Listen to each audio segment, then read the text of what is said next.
Suspenden más de 300 rutas de buses interprovinciales en el país.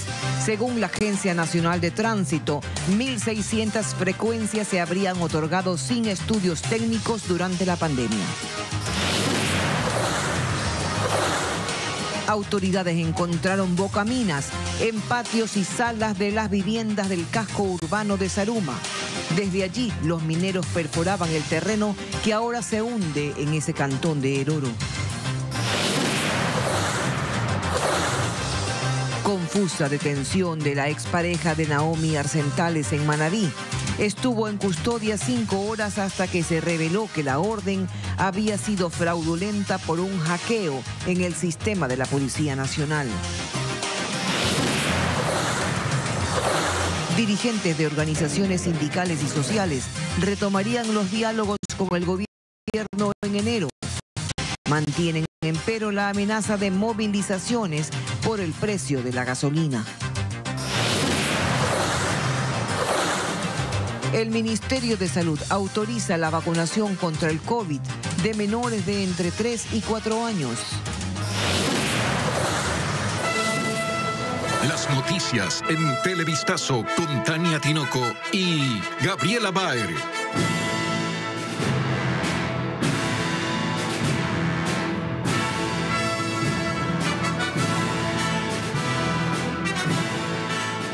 Buenas tardes, amigos televidentes. Bienvenidos a esta emisión de Televistazo. Comenzamos las noticias contándoles que la Agencia Nacional de Tránsito suspende más de 300 rutas y 1.600 frecuencias de buses interprovinciales en el país. Hola, Gaby, ¿qué tal? Hola Tania, amigos, bienvenidos.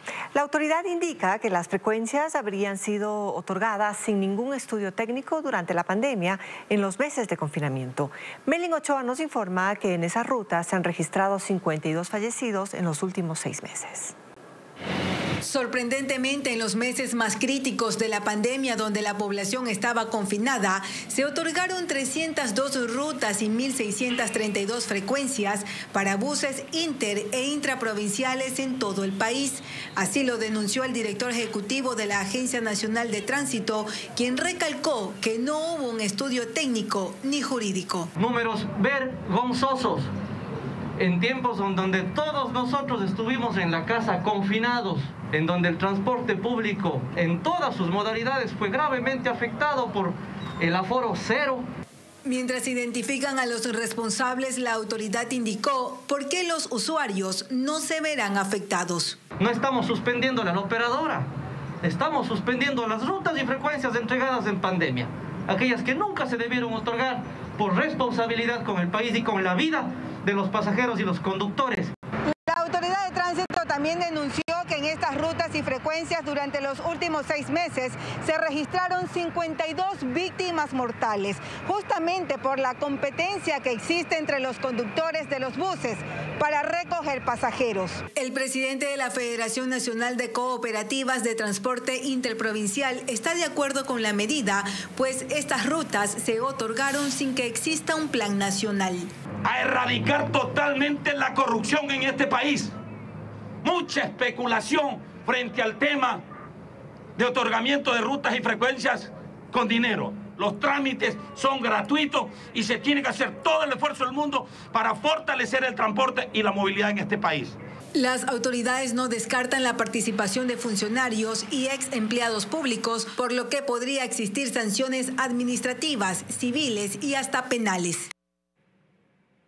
Una vez que el presidente de la República aclarara que el precio de los combustibles no se reducirá, las organizaciones sociales e indígenas preparan acciones. Si bien habían anunciado una movilización el 19 de enero, los dirigentes no se cierran a retomar el diálogo con el gobierno. Francisco Garcés con las opiniones. La decisión del gobierno en relación a la exigencia de la CONAIE y organizaciones sociales para que se reduzca el precio de los combustibles está tomada. No hay ningún cambio, es lo que le conviene al pueblo ecuatoriano y esto ya fue resuelto hace algunas semanas atrás. El anuncio no llamó la atención a los dirigentes, pero el camino del diálogo no estaría cerrado porque se busca evitar una confrontación. como él mismo dice, se va a reunir con todos los sectores. Esperemos ser llamados también y podamos conversar con el señor presidente de la República. Si bien las organizaciones habían anunciado la primera movilización para el 19 de enero, aún falta tomar algunas decisiones. Hasta el momento no existe una fecha concreta del Consejo Ampliado, porque cada una de las bases de los pueblos y las nacionalidades se encuentran en constantes reuniones y análisis. Es que el precio de los combustibles no es el único de discusión con el gobierno, y temas como la salud, educación, seguridad social, políticas para el agro, entre otros, aún están en agenda. Y si es que necesitan reunirse una vez más, hay que sentar a reunir, dialogar, acordar.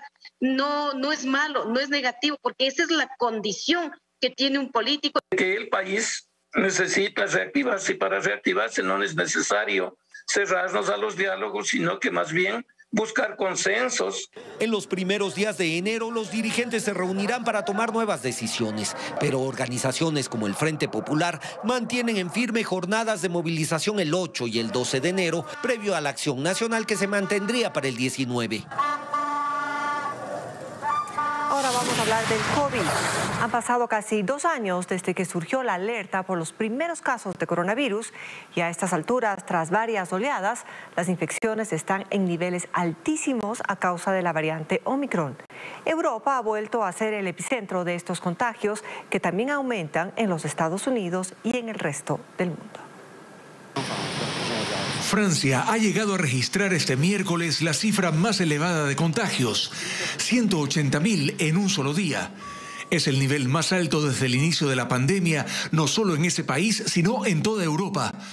Los casos se han disparado desde la aparición de la variante Omicron y el gobierno de Emmanuel Macron ha dispuesto que, empezando enero, los franceses vuelvan a teletrabajo mínimo 3 días a la semana. Mientras que en Italia el incremento de infecciones se da en promedio de 50.000 por día y ya son 3 jornadas consecutivas de aumentos sostenidos.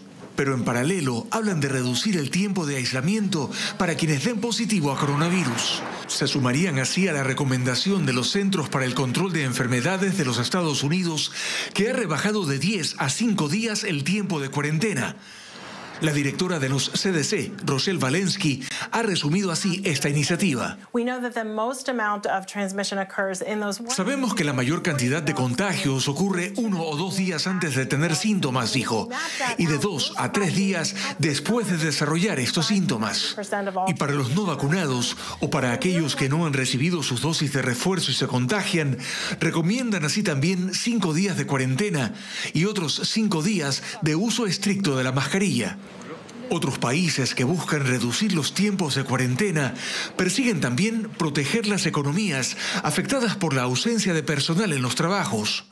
La medida ha tomado por sorpresa en virtud de lo agresiva de la nueva variante, pues aunque se ha dicho que provoca una enfermedad menos grave, se han incrementado las hospitalizaciones. Los casos de COVID-19 se han duplicado en Guayaquil durante las últimas 2 semanas, según las autoridades locales. Por eso, el municipio ejecuta una estrategia de intervención en 3 zonas de la ciudad donde hay más contagios. En estos lugares se instalarán brigadas de pruebas de COVID y de vacunación. Del municipio de Guayaquil. El sector de Mapasinga es uno de los puntos calientes donde el municipio de Guayaquil y el Ministerio de Salud decidieron presentar y ejecutar su estrategia contra el aumento de casos por COVID-19. Junto a la Marta de Roldós y Vergeles, es parte de las áreas donde más contagios se han reportado en las últimas semanas, de acuerdo a las autoridades locales. Los casos de COVID acá en la ciudad se han duplicado. Hemos visto en las redes sociales cómo están abarrotados los lugares de realizarse pruebas. ¿Esto es por qué? Porque la gente no se ha cuidado sencillamente. Es por eso que en estos sitios se instalaron carpas para vacunar a más ciudadanos, además de realizar pruebas y detectar los positivos. Sí, porque estoy resfriado y ya para descartar cualquier cosa para mí y mi familia, por si acaso. Más que todo, yo estoy trabajando y unos compañeros salieron positivos, entonces tengo que ponerme pila para ver si no también salgo positivo. Entre la semana del 6 al 12 de diciembre, el Ministerio de Salud contabilizó 500 casos nuevos por coronavirus, mientras que la última semana del 20 al 26 del mismo mes ya se reportaron 800. Pese a ello, la Mesa Técnica de Salud añadió que hubo un repunte similar a finales del año anterior, pero esta vez no existe una saturación hospitalaria por ahora. Inclusive hacía que existieran pacientes en espera. Ahora no tenemos ese problema. Hay un número de casos importantes, pero una ocupación de camas UCI que se mantiene estable en las últimas semanas. Según datos del Ministerio, la ocupación en las unidades de cuidados intensivos de los hospitales públicos y privados de Guayaquil oscila entre un 70 y 80%. Y alcanzar la inmunidad colectiva es una de las prioridades para el Ministerio de Salud. Por ello, han definido una nueva estrategia de inmunizar a los más pequeños. Carla Delgado nos cuenta desde cuándo lo harán. Veamos. La vacunación continúa su marcha en el país y lo que se pretende es alcanzar un porcentaje mayor de inmunización ante el peligro que representa la aparición de nuevas variantes del COVID-19, que ya complica actualmente el estado de la pandemia. Por ello, el Ministerio de Salud dispone la inmunización para los más pequeños. Así lo informó la ministra de Salud, Jimena Garzón. A inicios de febrero nosotros empecemos ya a vacunar a niños a partir de los 3 años también. Estamos recolectando evidencia a nivel mundial de la eficacia de las vacunas y de la seguridad de las vacunas en niños menores de 5 años. Sin embargo, el Ministerio de Salud no ha dado los lineamientos de con qué tipo de vacuna se inmunizará a este grupo de la población. Lo que se conoce hasta el momento, según un estudio publicado por la revista científica The Lancet, es que la vacuna de la farmacéutica Sinovac sería segura en niños y adolescentes de entre 3 y 17 años. Hasta el momento, la disposición en el país es vacunar a los niños mayores de 5. Samuel fue con su madre por su segunda dosis hasta un centro de vacunación en el norte de Quito. Para que se vaya el coronavirus. También Martina sabe de la importancia de ser inmunizada. Y para no contagiar a los demás. Según información del Ministerio de Salud, el rango de 5 a 11 años de vacunados en el país aún no alcanzaría el 65%.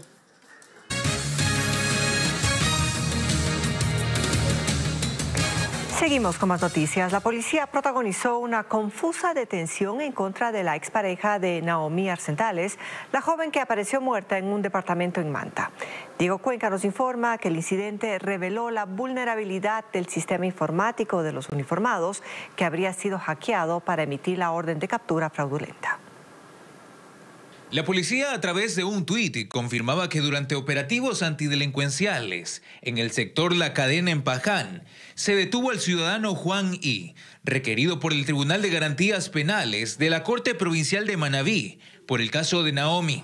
Publicaron la foto que mostraba su captura. Sin embargo, 5 horas después, la institución borró el tuit y publicó un comunicado en el que aclaró que hubo irregularidades en la emisión de la boleta. El sistema informático integrado de la Policía Nacional del Ecuador ha sido hackeado. Informamos que esa alerta fue ingresada de manera fraudulenta a nuestro sistema informático, con el cual operan las unidades en territorio. Y digo secuestrado porque cuando lo hacen sin una orden legítima de la autoridad competente es ilegítima y además arbitraria la detención. Juan Carlos fue liberado en medio de las investigaciones del presunto suicidio de Naomi Arsentales, la joven de 23 años que hallaron muerta dentro de un departamento en Manta el pasado 12 de diciembre.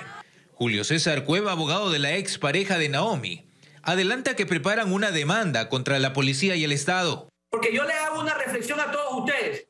Si a alguien fue tan fácil meter a alguien en el sistema para que lo detengan, ¿cuántos que sí tienen boleta de detención los han sacado del sistema y por eso nunca los detienen? Entonces, que la policía diga así, tan suelta de huesos, ups, nos han hackeado, no se preocupen, no pasa nada, yo me voy a investigar a mí mismo, es inaceptable. Desde Manta, la familia de Naomi, acompañada de su abogado, Luigi García, sostiene que el incidente es una ofensa a la memoria de la víctima. Este hecho tiene que ser investigado detenidamente porque en un país democrático no puede ser tan vulnerable el sistema electrónico de la Policía Nacional, que es la institución llamada a guardar el orden. Intento confiar en la justicia ecuatoriana, pero mire todo lo que está pasando. ¿Cómo voy a confiar yo si ni ellos mismos saben qué pasa con su sistema?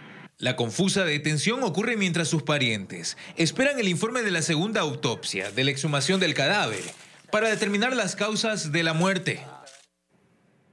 En Zaruma se realizan trabajos técnicos en la zona del hundimiento para evitar que más viviendas sigan colapsando. Además, autoridades denuncian que encontraron bocaminas en patios y salas de las casas ubicadas en el casco urbano de la ciudad, que consumen al subsuelo de ese cantón de El Oro. Fabricio Lapo con el informe.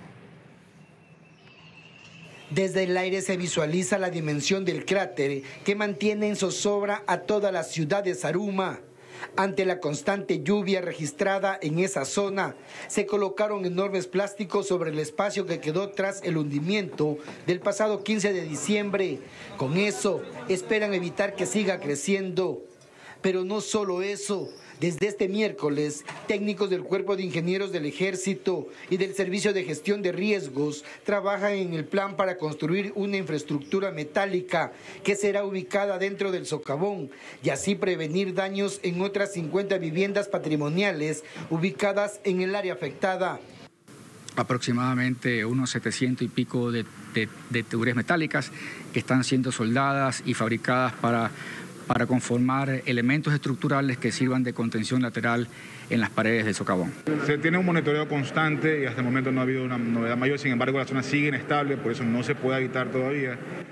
Mientras en casas de la zona urbana, personal del Ministerio de Energía y Recursos Naturales No Renovables ha descubierto varias bocaminas por donde extraían material aurífero, justo debajo del casco central de la ciudad. Javier Vera, viceministro de Minas, informó que en las cavernas han encontrado armamento de alto calibre, por lo que se trataría de un grupo peligroso.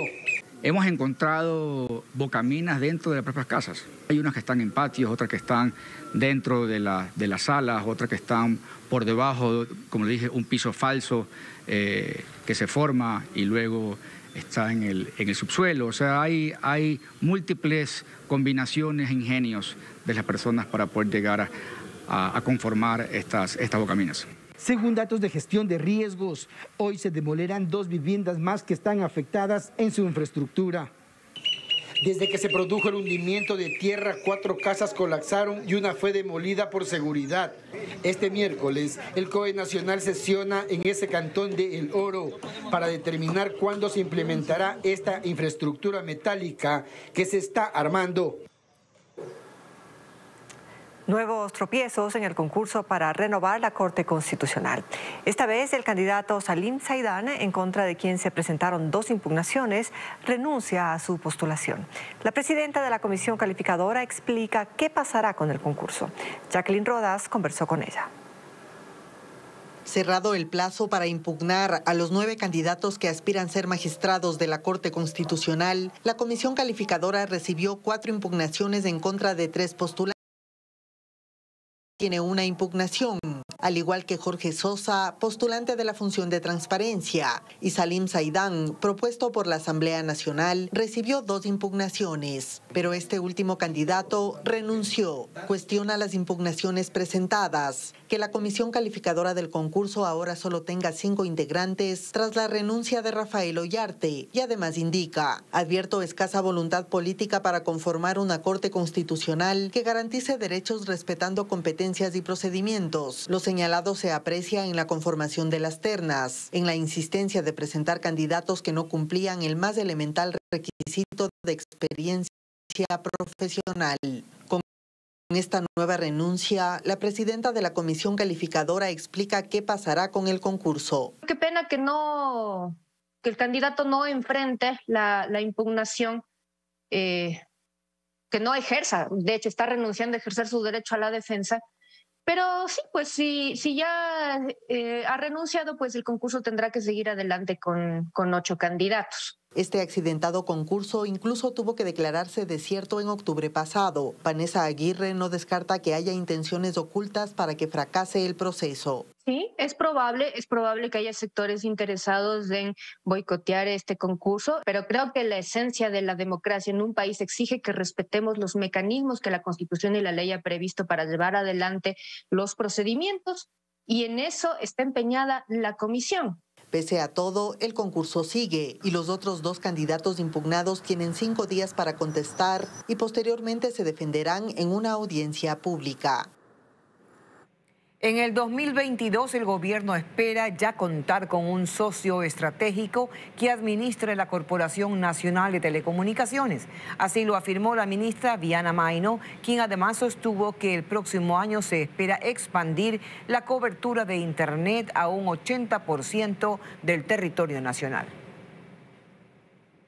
Desde el 1 de enero, en los países de la Comunidad Andina ya no se cobrará el servicio de roaming, que es el que permite que los usuarios utilicen sus dispositivos móviles mientras visitan otro país. Son casi 4 millones de personas los beneficiarios, personas o planes, porque recordemos que somos personas naturales o empresas las que nos vamos a ver beneficiados. Eso quiere decir que no solamente es un tema de conectividad y comunicación dentro de la comunidad andina propiamente, entre personas, sino que también ayuda a la dinamización de la economía. Con 7 meses de gestión, la ministra de Telecomunicaciones indicó cuáles son los avances que se han generado en relación a la cobertura de telefonía e Internet en el país. Nosotros tenemos en este momento un porcentaje de cobertura de como 65% y esperamos en el 2022 llegar a 80%.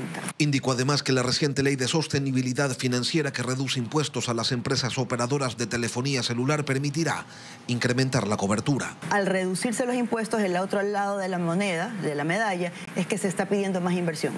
No es que solamente se reduce el impuesto, sino que se le permite pagar en inversión en proyectos que van a estar identificados por el Mintel como ente rector sectorial. La ministra se refirió también al trabajo que se ha hecho en cuanto a ciberseguridad, un ámbito en el que hay mucho que hacer todavía. El índice de ciberseguridad en el país, en términos internacionales, bordea el 25 puntos sobre 100.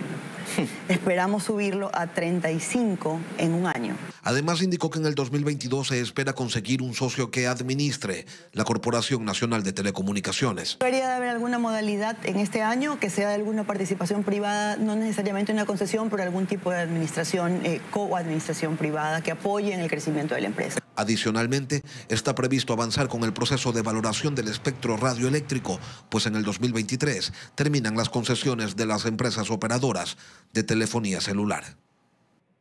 Seguimos informando. La tarde de ayer, un hombre de 56 años fue asesinado a tiros en Milagro, provincia del Guayas. Según información policial, la víctima se encontraba en un parque de este cantón cuando fue baleada por 2 sujetos que se movilizaban en una moto. Además, indicaron que el occiso acudía con frecuencia a este lugar. Tras las primeras investigaciones, se verificó que la víctima registra 14 antecedentes penales por robo y venta de drogas. Pero no ha sido el único hecho violento en Guayas. En menos de 6 horas se registraron al menos 3 balaceras en el sur de Guayaquil. En uno de los casos, un hombre logró salvarse tras esconderse tras un pilar. A continuación, las imágenes. Las balas sorprendieron a un sujeto que iba caminando en la avenida Abdón Calderón, en el Guasmo, sur de Guayaquil. 2 tipos a bordo de una moto aparecieron y de pronto uno de ellos le disparó varias veces al hombre, que esquivó los tiros escondiéndose tras un pilar. No se logró identificar a la persona a la cual iba a ser la víctima, ya que al momento que llegamos al lugar, la persona ya no se encontraba en el punto, ya había salido a precipitada carrera. Aunque el sujeto al que iba dirigido el ataque salió ileso, sí hubo una víctima colateral. Producto del hecho, una persona que se encontraba laborando con normalidad en su local de ropa americana, le alcanzó un proyectil de arma de fuego y fue impactada en la altura de la pierna izquierda. La persona se encuentra estable y está siendo atendida por los galenos de turno. Yo lo que escuché solamente fue los tiros, escuché 6 balazos. Yo salí corriendo porque mis hijas estaban en ese momento en la tienda comprando. Pero no fue el único hecho violento, ya que disparos alarmaron a los moradores de las calles 48 y Rosendo Avilés, también en el sur de la urbe. Allí un hombre resultó herido tras ser baleado por sicarios. Y horas más tarde, en la cooperativa 8 de marzo, en el Guasmo Norte, otro sujeto fue disparado. Los ciudadanos ayudaron a la víctima y agarrándolo de pies y manos, lo llevaron hasta un carro de la policía para trasladarlo hasta un hospital. Todavía está por determinar, pero aparentemente serían aproximadamente unos 6 impactos. Son imágenes que evidencian la violencia que está imparable en la ciudad de Guayaquil. Seguimos con más noticias. La policía investiga una presunta banda delictiva que extorsiona a propietarios de establecimientos de diversión nocturna en el norte de Quito. Carlos Luis Carrillo conversó con los afectados y nos tiene un informe de lo que ocurrió en esta zona. Ocurrió en la calle Avellaneda, en el norte de Quito, cuando dos hombres encapuchados y a bordo de una motocicleta dispararon contra los centros de tolerancia ubicados en la zona con el fin de amedrentar a los dueños. En algunos de los establecimientos quedaron los orificios de las balas. Escuché decir a los vecinos que andan pidiendo dinero para dejarlos trabajar, pero los vecinos están indignados, dicen que no van a dar un centavo. Ahora que nos dan la oportunidad de abrir y que estamos ahorita a lo menos con el 30% de aforo, venir esta clase de gente. En este otro video, proporcionado por los afectados, se identifica a dos sujetos que entran a los establecimientos y dejan algunos panfletos donde se autodenominan como la banda de los lobos. Según los afectados, ellos le piden hasta $10.000 por dejarlos trabajar. Nos estamos aquí reuniendo con todos los señores de los moteles, de los restaurantes, de las farmacias, de los centros de tolerancia, para ver si hacemos fuerza y le pedimos a la policía que nos ayude. La policía ha recabado no solo la información y evidencias, entre ellas 15 casquillos de bala de 9 milímetros que servirán para la investigación. Por versiones de ellos nos indican que son los choneros, específicamente. Usted como sabe, tenemos varios grupos delictivos organizados, está en proceso de investigación. La policía, hasta tanto, maneja la denuncia como un nuevo caso de extorsión que ha puesto en alerta a los usuarios y dueños de los locales. Seguimos informando. Más de media tonelada de droga que se incautó en Galápagos el pasado domingo llegó esta madrugada a Guayaquil. El operativo de la Armada Nacional dejó 3 detenidos, quienes están a la espera de la audiencia de formulación de cargos. Esta madrugada llegó hasta el puerto de guardacostas de Guayaquil el cargamento de droga que la Armada Nacional incautó en Galápagos el domingo 26 de diciembre. Realizó la aprehensión de una embarcación de nombre Tiago sin matrícula a 163 millas de Galápagos, con ayuda de la inteligencia naval y medios de la aviación naval. Aproximadamente 552 paquetes de presuntas sustancias sujetas a fiscalización. Desde la región insular hasta el puerto principal, también fueron trasladados 3 detenidos, quienes se encontraban en la embarcación en el momento del operativo. Una persona de nacionalidad colombiana, 2 de nacionalidad ecuatoriana. También se encontraron varias pomas de combustible, equipos GPS, teléfonos satelitales, otros equipos de comunicación. Las próximas horas se realizará la audiencia de formulación de cargos a los capturados en este caso. La irresponsabilidad y la desobediencia ciudadana continúa en el centro histórico de Quito. En un recorrido constatamos que se incumplen las disposiciones como el distanciamiento y el uso correcto de la mascarilla. Alex Pila con los detalles. Lo que ocurre con el COVID-19 y sus variantes en todo el mundo es una guerra que se sigue peleando. El virus tiene ventaja, pues es un enemigo silencioso que se propaga fácilmente entre la gente.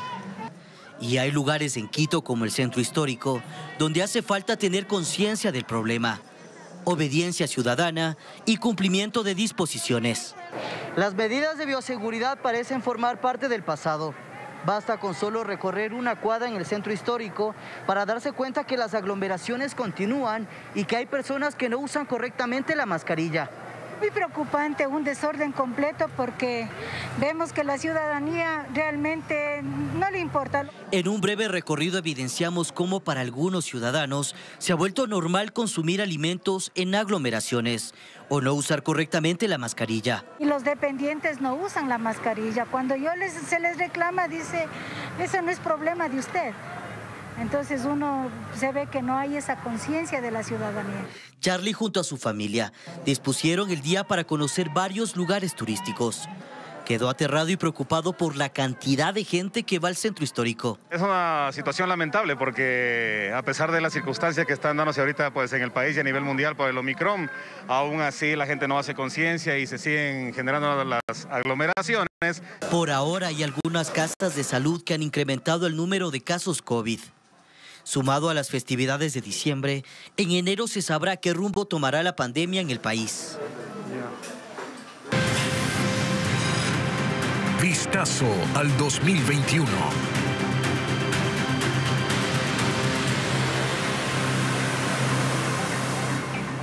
A lo largo de este año, la emergencia sanitaria hizo que más de una vez el COE Nacional inste a los cantones a tomar medidas restrictivas. Incluso 16 provincias volvieron al confinamiento durante los fines de semana. Carla Delgado nos cuenta que la vacunación fue clave para levantar las limitaciones y retomar poco a poco la normalidad, a pesar de que el virus no se va. No se pierde este sábado nuestro resumen anual de Noticias Vistazo al 2021. Iniciábamos el año en medio de un estado de excepción que había sido decretado hasta el 3 de enero. ¿La razón? El alto índice de contagios de COVID-19, que para esas fechas ya bordeaba los 230,000 casos. Toque de queda desde las 22 horas, restricciones vehiculares, teletrabajo, limitaciones en reuniones sociales y aforos reducidos. El panorama, lejos de mejorar, se agudizó en marzo. Las declaraciones del presidente de COE Nacional, Juan Zapata, reflejaban que la situación sanitaria del país transitaba sus días más críticos. Evitar las reuniones sociales ampliadas. Estamos en una situación muy sensible. Las reacciones se dividían entre quienes pedían medidas para contener la pandemia y los que aseguraban que Ecuador no podía enfrentar un nuevo encierro. Que no podemos seguir encerrándonos, no podemos seguir viviendo así. Playas que no acogían a sus bañistas, procesiones que solo quedaban en la virtualidad. Eran apenas el preámbulo de lo que se vendría días más tarde, cuando el COE pediría al presidente Lenín Moreno la declaratoria de un nuevo estado de excepción para 16 provincias, entre ellas Guayas y Pichincha. Pero las limitaciones dieron un giro a partir de mayo. La rapidez de la inmunización fue clave. Y desde esta sala, donde antes salían las restricciones, se dio paso a la flexibilización. Y uno de los primeros retos fue el regreso progresivo de los funcionarios públicos a sus puestos de trabajo, con la condición que hayan recibido ambas dosis de la vacuna. A esto le seguiría también el retorno paulatino a la presencialidad a las aulas de más de 170,000 estudiantes de la Sierra y la Amazonía. Con alegría porque vuelven a ver a sus compañeros, con alegría porque vuelven a ver personalmente a sus profesores. A medida que transcurría el tiempo, también los centros de diversión nocturnos, shows y espectáculos reabrían sus puertas. Bienvenidos los hinchas del fútbol ecuatoriano. Y luego de 19 meses sin público, los estadios acogieron a sus hinchas. También las fronteras terrestres abrieron su paso. Sin embargo, la aparición de una nueva variante del virus nos recordó que la pandemia aún no termina. Esto incluso hizo que el COE Nacional aplace el retorno general a las aulas. Acompáñanos a un recorrido por los hechos y personajes que hicieron historia durante este año. Este será un vistazo al 2021. Sábado 1 de enero, 7 de la noche, por Ecuavisa. Y se realizó en Guayaquil el conteo navideño de aves denominado Entre Plumas y Manglares, una actividad que busca promover el turismo de la ciudad y reunir a observadores y aficionados del avistamiento de estas especies.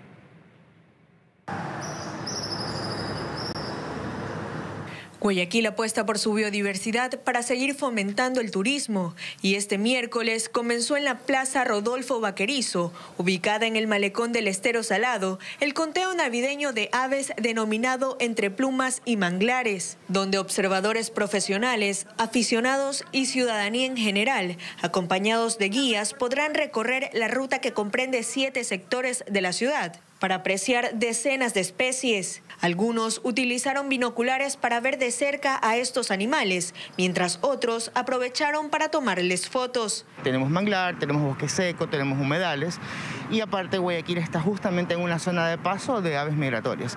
Encontrarse al menos, podría calcular, unas 200 especies.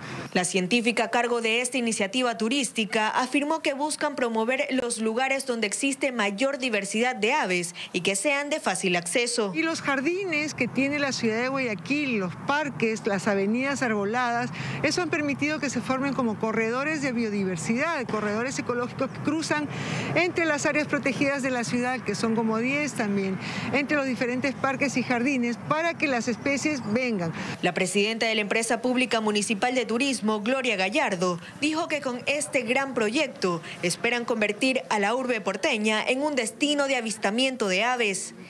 Tiene una característica muy especial que no todas las ciudades del mundo la tienen, que es el aviturismo urbano. No se necesita salir fuera para ver aves, las tenemos aquí. Así, Guayaquil busca ser un destino para el aviturismo y cautivar a cientos de visitantes. Aquí concluimos Televistazo. Muchísimas gracias por su atención. Tania. 200 especies de aves en Guayaquil. Así concluimos. Un abrazo. Habrá más noticias a las 19 horas.